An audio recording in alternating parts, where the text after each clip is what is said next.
What's up guys, let me introduce you to Tommy. Now typically he just gets a mid-ball fade with a comb over on the top, so I figured today we're just gonna do the usual. To my amazement, he tells me that he just wants to chop the top off because he's tired of the length and he just wants to start fresh. Now he also had a little bracelet that said age verification. Him and his wife went to a taco fest that day. They had a few drinks, and I'm not saying that that influenced his decision to cut his hair, but I run the 3 over the top of his head, and this man has the audacity to sit there and ask me this. Is it gonna look better than this when it's done? Like, bro, I've been cutting your hair for what, 6 months? Has my haircuts ever looked bad? Have I ever messed you up? Have I ever not done a good job? Have some faith, Tommy. Come on, bro. Of course, I left a little patch. I was just showing you if the length was okay. I'm gonna even everything out. It's gonna look good by the end of this haircut. Just trust me, bro. Trust me. That's okay? No, that's good. That's good. Alright, cool. Now that we established that, we're going right back into the haircut. We're putting our ball guideline in, and we're starting the fade. Now let me just tell you, Tommy lives about 40 minutes from the barbershop.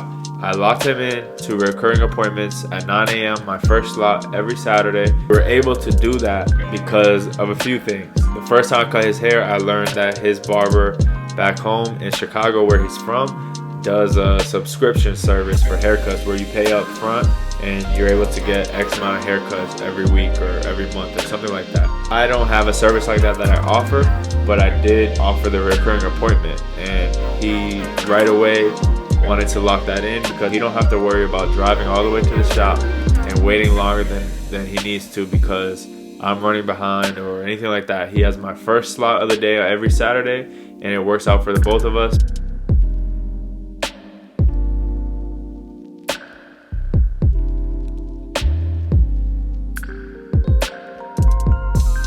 Now, Tommy moved from Chicago about 3 months after I moved to Tampa from Boston. So a barber that worked in the shop that his barber was at was in the 245 page on Facebook. And he put a post out asking if there was any barbers in Tampa that were accepting new clients. And obviously me being new to the area, still trying to build my clientele, I responded to him with my Instagram information, the shop I work at, and stuff like that. So he passed that information along to Tommy. Tommy reached out to me on Instagram and we connected like that. And I locked him in for a haircut. And we decided to make plans that same night to watch the Conor McGregor fight. And I lost $200 that night because Conor McGregor broke his freaking leg. Still healing, no worries, that's another story. But we did end up going out on sort of a double date, and it was cool because, you know, his girl and my girl kicked it off, we kicked it off, and it definitely built a stronger connection, not just through business. So from that, we were able to network a little bit more. You know, he's introduced me to more people over the course of 6 months, 7 months that I've been cutting his hair. It allows me access to his network too. That's great for building clientele and stuff like that. So I started this haircut with my Babyliss Low Pros.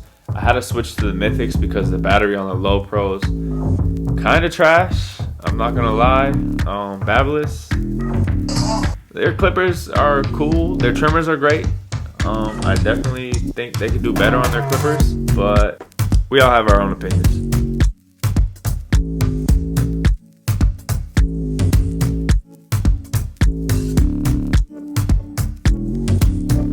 So again, I'm fading the back section into the sides, and like I always do, I kind of blend into each side from the back a little bit to make sure that it flows smoothly into each side.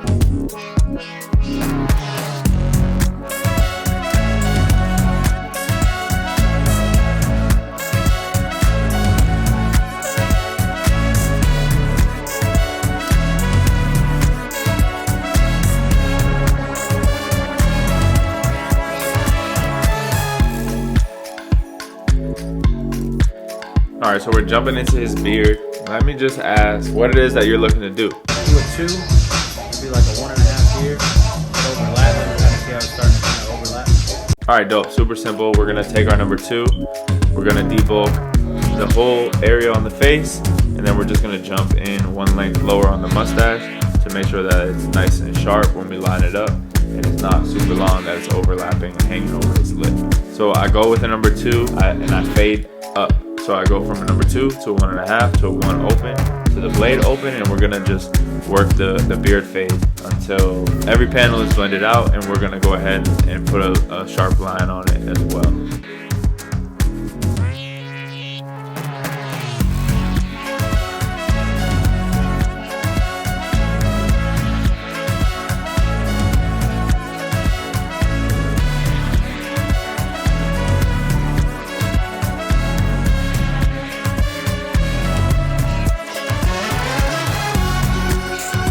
And then we're just gonna do the same steps on the other side.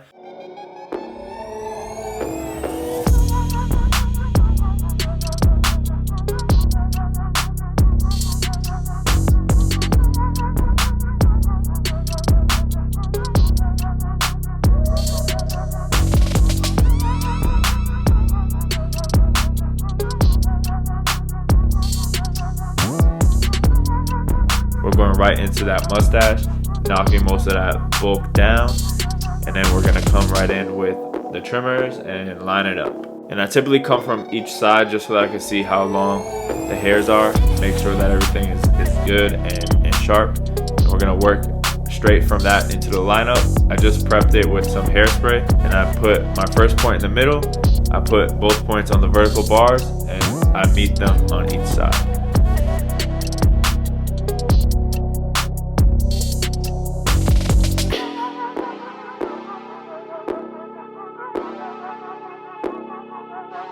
Now he told me to go with a 1 over his eyebrows because them things was looking like caterpillars.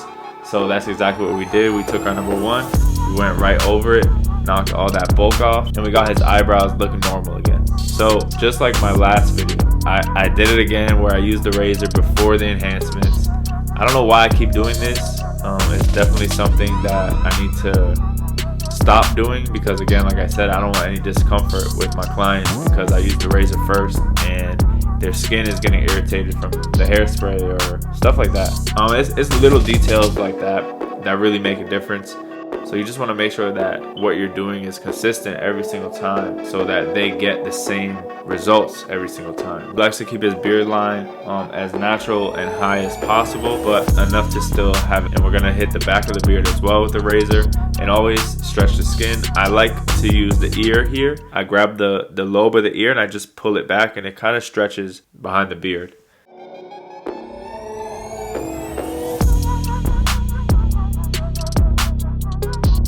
We're gonna go ahead while we still have the razor in our hand and line up his eyebrows. Same thing, nice and natural. We're not making them super skinny. We're not making them slanted or anything like that. We're following the shape of the eyebrow and giving him a nice clean look. And I'm getting underneath the eyebrow as well, any little small hairs that's sticking out.